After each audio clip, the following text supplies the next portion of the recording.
মানে দুজনমান heart attack কৰি দিছে আৰু ফয়জল হক নাম এজন মানুহ মানে মিনিমাম 40 বছৰ বয়স সি ডিঙিত ৰছী লগাই মাৰা গ'ল।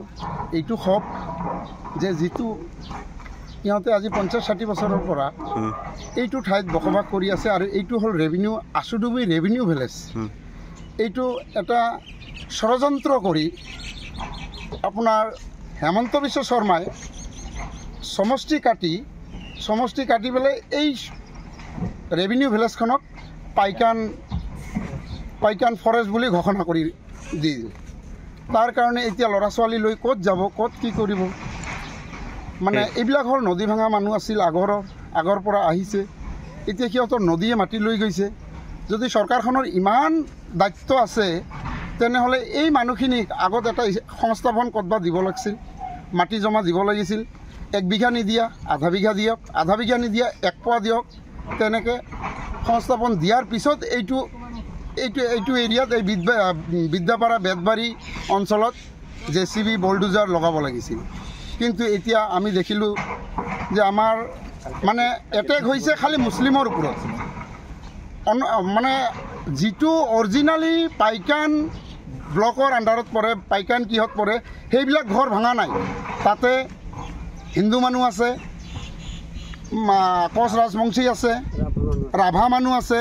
সেই ৰাভাসকলক কিন্তু সিহঁতে ভাঙা নাই।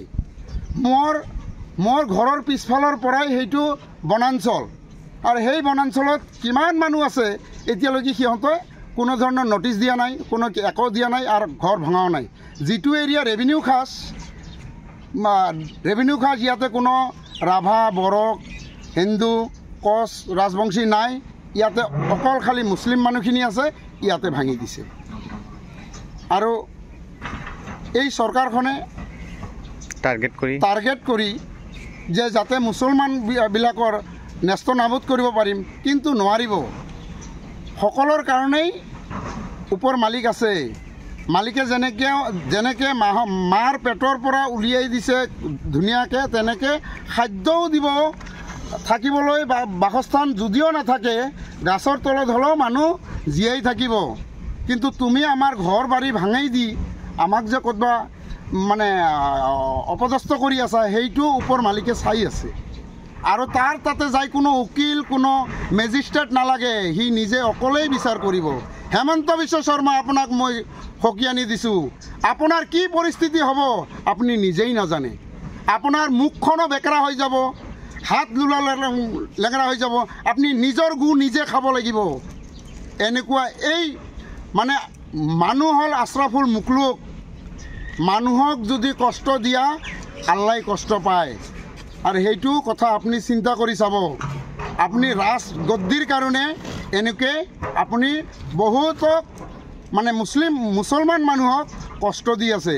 খালি এটাই নহয়, আৰু বহুত কষ্ট। খালি আমি ইয়াতে আছোঁ, আল্লাই যিদিনা লৈ যাব নহয় আমি নিজে যাম। আমি কিন্তু সেই যে 3জন যে আজি মৃত্যু হ'ল, সিহঁতৰ ঘৰৰ মানে সিহঁতৰ যিমানখিনি ক্ষতিগ্ৰস্ত হৈছে আৰু মানুহজন ঢুকালে তাৰ যিখিনি বস্তু মানে পইচা দিব লাগে সেইটো চৰকাৰে বহন কৰিব লাগিব। আৰু এই অঞ্চলটো যে ভাঙিছে ইয়াৰ কমপ্লিট দায়িত্ব আপোনাৰ, আৰু আপুনি এইবিলাক পুনৰাই গৰাই দিব লাগিব।